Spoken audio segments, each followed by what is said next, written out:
All right, welcome to the Well-Rounded Wealth Podcast. We are back yet again for another episode. All right, Pat. So, what are we breaking down today?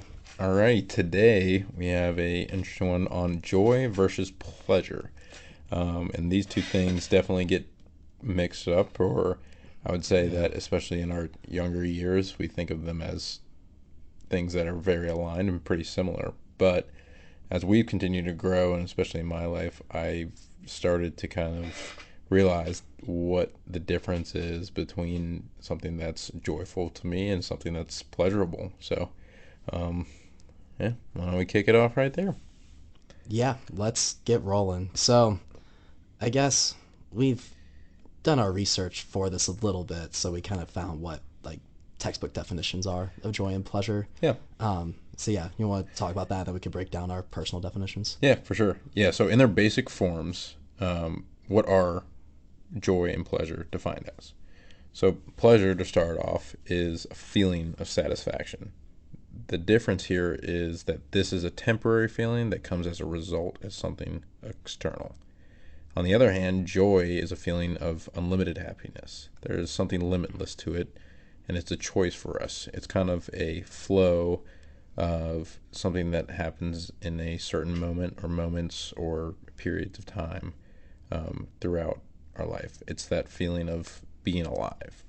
So, Yeah, I would say growing up, I've definitely always looked at pleasure, no matter what it is, and it could be many different things, as a source of happiness. Like that's something to strive towards, like some gratification, just a high in general, no matter what it is. And joy is actually very complicated, and that's honestly, I have an idea of what I think it means to me in my life, but I don't think I have a full understanding of that concept of joy being unlimited happiness, and the idea that we did in our research that it's a choice. And so it's like, how do you choose something if you don't know what it yeah, is? like, can I be sitting here right now and be like, I'm joyful? Don't get me wrong, I'm happy, but I'm definitely not at that moment where it's like, wow, like for me, something I get a ton of joy of, and something I could just sit there, just being in that present is like hikes. Like for me, last summer I hiked Angel's Peak at Mount Zion, and that experience for me, like I could have just stood at the top of that mountain looking over like acres and miles of this crazy view with the sun rising, and I was just in the moment, and the wind was flowing through me, and I was just like, I don't know if you want to, if you, to me, if you think of it like a movie where it's just like that climax of a person that's just like reached the summit or the peak of whatever the point of the story is, and I was that guy, and it was awesome. Like, but like you said, like, why can't I just choose to be that sitting here in a chair? Yeah, And right.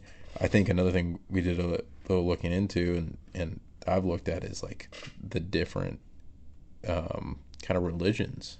So you talk about Buddhism and Catholicism and meditation and just different versions of religion and meditative practices that kind of seek this um, everlasting joy and this flow of life. So, Yeah, no, I agree. And I won't get, we both come from a Christian background. I won't yeah. get into it too much, but yeah, it's that concept of what we learned through our fun little Catholic school Yeah. education. It's like some of, we learned that like God is joy, like God is everlasting love and everlasting happiness. But that's just so conceptual, and it's hard to know what that means. And taking it out of the idea of religion in general, it's like, well, like what is that? And Yeah. why do all other religions also preach the same thing? That that's like the strive of whatever it is they practice. Yeah. Like, how is it applied? Like, how do you incorporate that? Like, okay, great. Like, knowing that there's some external being that's existential and greater than us that created the world, or was the spark of evolution, or however you view that thought. But how do we go about saying, like, okay, I connect with that, and I can on a daily basis put that into practice. Yeah. I think one thing that I have definitely taken from that, and because I said I have an idea of what is in my own life, and for me, joy is love. And there are those just moments of enjoying the world, like going on hikes. Like, I don't think you always need another person to experience love with. I think Yeah. we just talked about self love on the last episode, which I think is a very real thing. However, I very much value my friendships and relationships and the people in my life. And I do think when you choose to just love and it's not this complicated thing of where you're being salty or getting internally competitive, and you're just choosing to be happy with each other and Yeah. just enjoy life together. I think that is definitely something in my life that I have found is joy, especially with you and our friends, which we've talked about plenty on this podcast. Yeah. But like, that's kind of where I was like, hey, that's why we're all still friends today to a degree. It's like we kind of in high school just realized like we just stopped caring about the social hierarchy of high school and all of that stuff. We just enjoyed being together and having Yeah. fun. And that to me, I look back on those moments when we're with each other. I'm like, that was joy for me. I Yeah. think that was joy. Yeah. No, I think that is definitely a great place to start, and like where that, yeah, I'm the same way as you. Like, I don't know exactly what that is for me, but I mean, I think I have an idea, like the hiking stuff, and I think you're definitely touching on a very strong point with love. But maybe let's backtrack a little bit because it might help to define what pleasure is so that we can delineate that and differentiate that from joy. So what is pleasure that joy is not? Yeah, I would say um, I was kind of writing stuff down on like what I think it is. One, I think it's a lot of biological gratification. Um, just for instance, like I remember like looking into anything that chemically alters your brain that gives instant dopamine release. Yeah. Any drugs that are used, I think that is a form of pleasure. I think sex is definitely a form of pleasure Yeah. when not done intimately, Yeah. because it's biological gratification. I think a lot of stuff like that. Also, power. I think like just raw power, just like craving dominance, like Over that another being.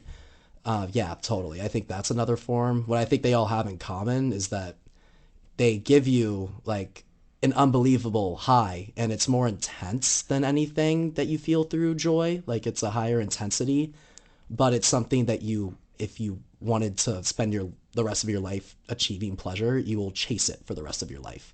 And I don't think you'll ever hit that satisfaction point. I think there's two words in there that are super important to point out. One, the intensity, and then two, temporary. Yeah. I'm kind of getting this picture of, you think of a meteor like flying into Earth. Like that is burning hot. It is intense. Like that's going fast, and it's. I'm sure if you were on that ride, it'd be great. You're flying, but guess what? That thing is going to burn out, and it's going to end in flames. So I think we see in kind of pop culture and celebrities and whatnot, we see so many people that have come out once they've reached that pinnacle of the intensity of pleasure, like pleasure being famous, or like they're getting that intense feeling. But so many people have come out and been like, I have all this stuff, but I'm not happy.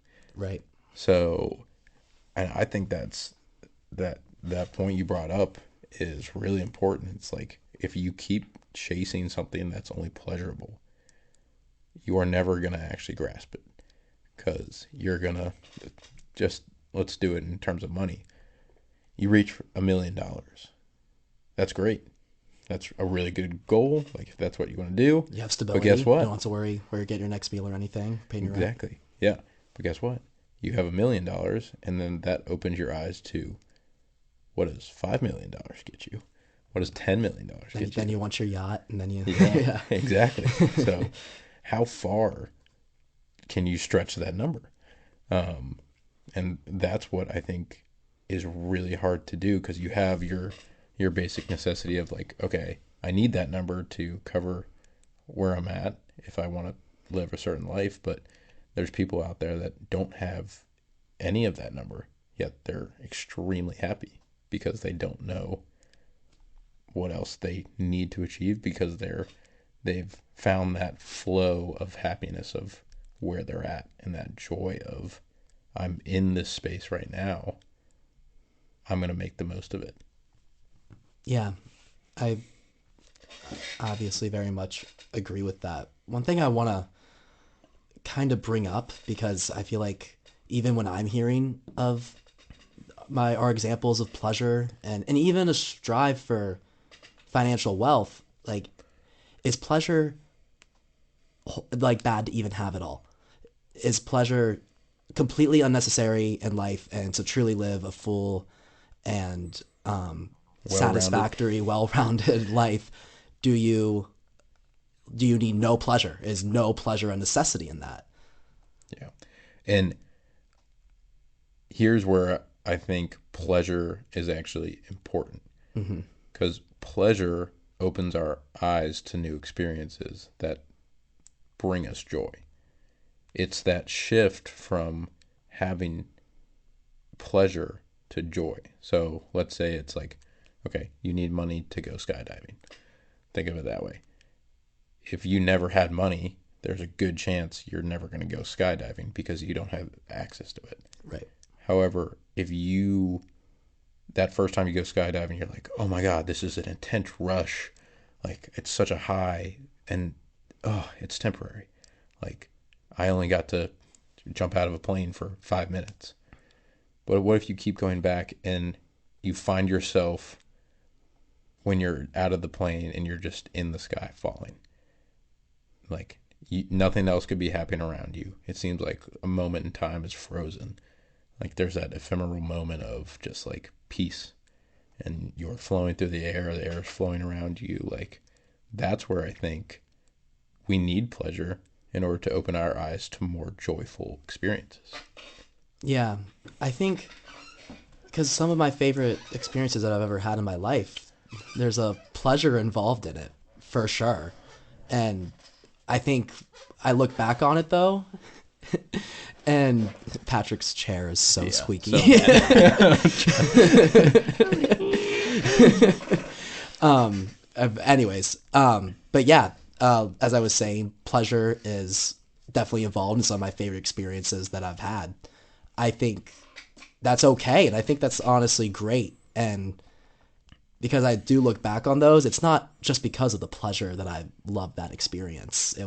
It was also a feeling of content. It was also a feeling of, it's usually with other people are my favorite memories of love. Like, we got to, I've never been skydiving, but doing something like that, like, oh, I got to do that like with my friends, and we're gonna remember that for the rest of our lives, and that memory is now within us. When we went to the Bahamas together, like, that was a very pleasureful experience. That Yeah. we were the boys got rowdy, and we extremely actually, but I A look little back, mischievous. yeah, but I look back and I'm like, that was so much fun, and it was because we were doing those things together, if that makes sense. And I think that's a good picture to paint. Like, when we were there, like when we are actually in that and on that vacation, like, that's, we were experiencing pleasure. But as we've shifted and as we've grown, that pleasurable experience has turned into something that brings us a little bit more joy, because now that's something that's not a temporary high. Like, when we're all together, we're rehashing like stupid events or something like that that happened during it, and we get limitless um, exposure from that, because we keep hearing different perspectives on certain situations and stories, and the way the way someone dictates it or tells it, like. And I think that's where you can kind of take those pleasurable experiences and turn them into something joyful. Yeah, I agree. And it kind of takes me back to, because I definitely have my gripes with religion a little bit, and it's specifically because of this area. Because our religion, I know many other religions, they very much preach pretty much no pleasure, like Yeah. only striving for joy. I had a ton of rules, and many of the things that I listed as pleasure are things that would be, at least from my religious background, would be considered sin. Yeah. And it just started to, I don't know, it kind of tainted my relationship with my religion because I was like, one, these feelings of pleasure are not hurting anybody, you know? So it's like, Yeah. I don't feel like it's necessarily immoral. Where I've come around a little bit, and I still fundamentally disagree with that pleasure is sin, Yeah. but I do think it's definitely a path I won't even call it sin, but to just kind of desperation and to kind of, in a way, sadness, because if you choose to indulge in your pleasures and you choose to make that the forefront of what's important to you, and I've done that in my life for sure, and I started to lose myself when that's all I'm focused on is trying to achieve those highs, instead of, wanting to spend a day with my friends. Instead it's just focused on achieving highs. Yeah. And it's definitely a path, I think, to lose yourself. So it's a dangerous thing. It's a dangerous thing because I think just completely shutting off and avoiding any of that, I don't think that's necessarily the key to a happy life either. I think it's okay to experience some things and do things that are cool that even, at least my religion would consider sinful. Yeah. I don't think it always necessarily is, but it's definitely a dangerous path. And that's where I've kind of come around. I'm like, I do get why those rules are in place because I'm sure there were people that saw people doing these things, indulging in these things, and they saw the negative effects. And, even lawmakers and governments, if you see something that has negative effects, then you just say, okay, make it not allowed. Yeah. Like prohibit it. And I think that's um yeah, sorry. I forgot where I was going. No, But you're good. in terms of religion wise, like I was kind of on the same page as you. Like I definitely practiced it a little more before all the COVID stuff and stuff like that because I thought it was something grounding, but it wasn't necessarily like I followed all the rules Right. because when we, or at least in the Catholic religion, we're taught like, yes, don't to do things pleasurable because they will lead to basically a bad path. And I think without going too much into science of it, because I'm not a neurologist or anything like that, but I do think it's Right. interesting. It has to deal with our hormones and our dopamine receptors.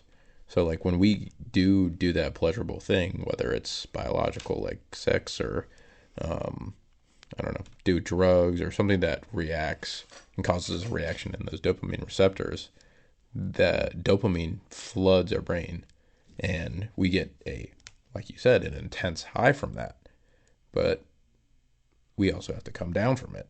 So I think that's why you see so many like on the drug side, like there's drugs are associated with very, very, very high highs and very, very, very low lows. Right.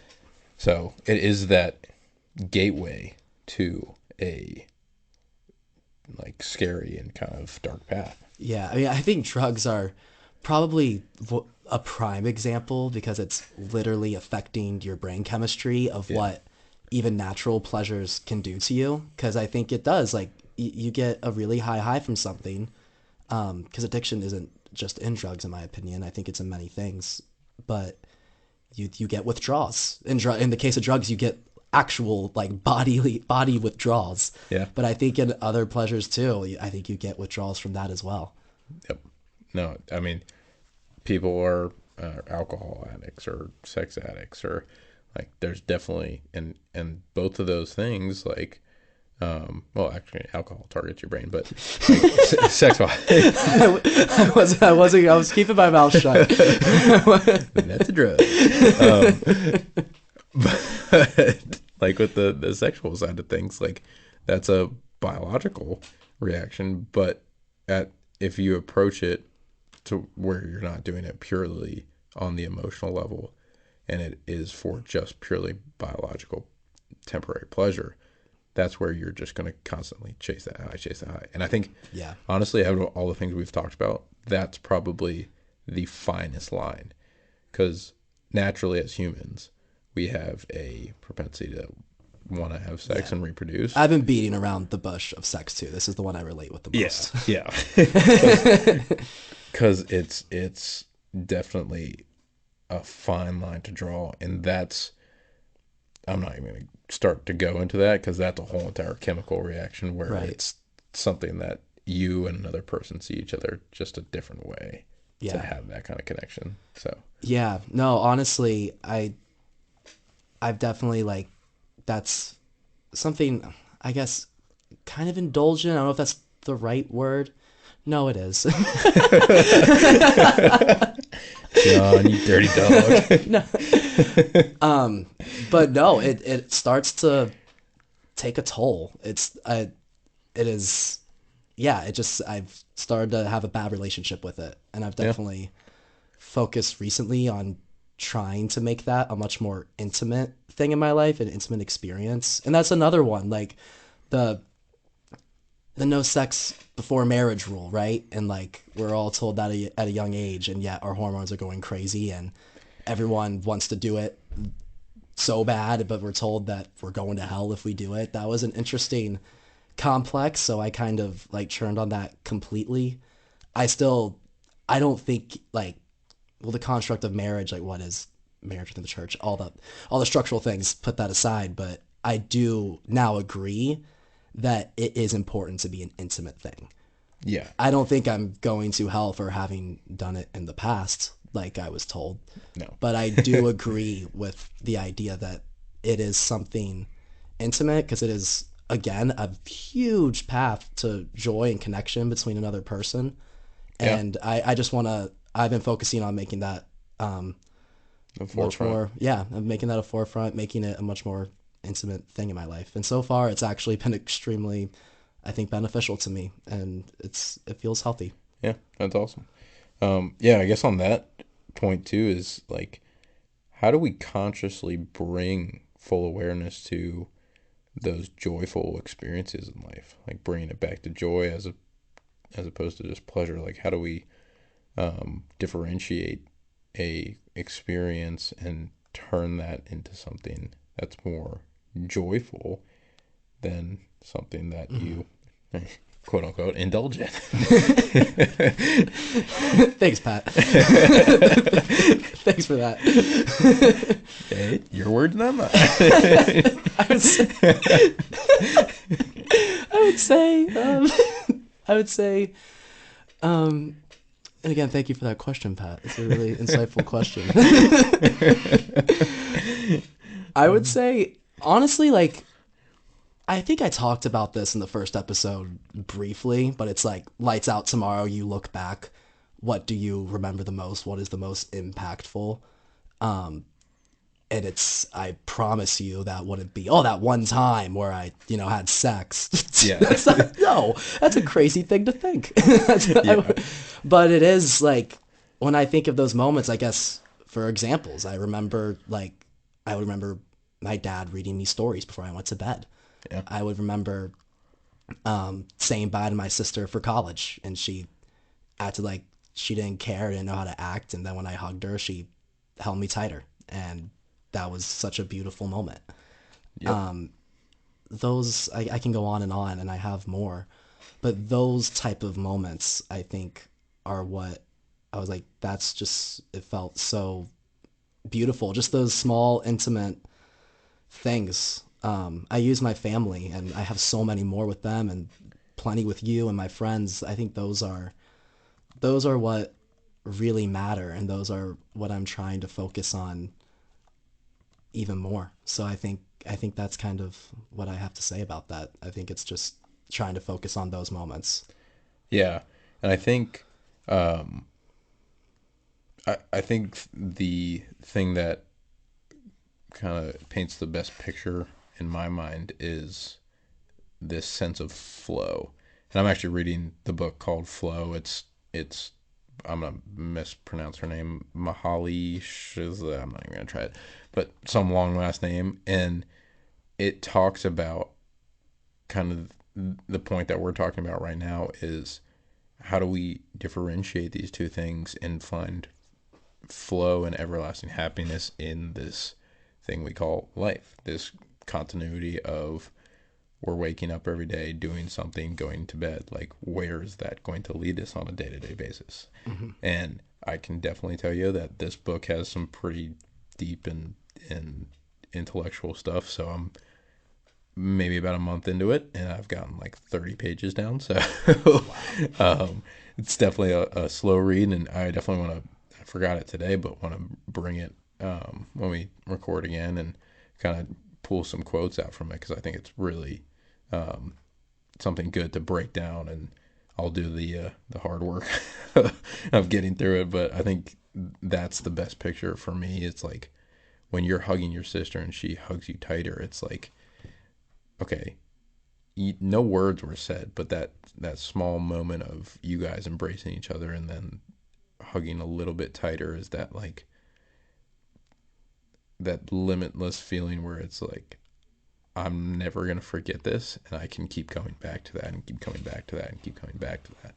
And that's not something necessarily that you're gonna be like every time you hug your sister. If she hugs you a little tighter, it's gonna be like, oh, that's a trigger for that moment. But it's in with that experience in that certain space and time, like that flow of happiness and joy was around you. Yeah. And I think honestly, I go back to that moment because since I think something in our relationship changed because we always just we definitely always got along and like knew we loved each other, but like we never showed it. And I think at least for me, like I was immediately like more comfortable with her since then, and I just think her and I have gotten much closer since, and it's really cool. Yeah, that's awesome. And I think the last thing I want to talk about is like how do we balance those feelings that we're like we're taught to search for that joy, like oh, find happiness, like God is joy, like that kind of thing. How do we balance that with responsibilities in our life?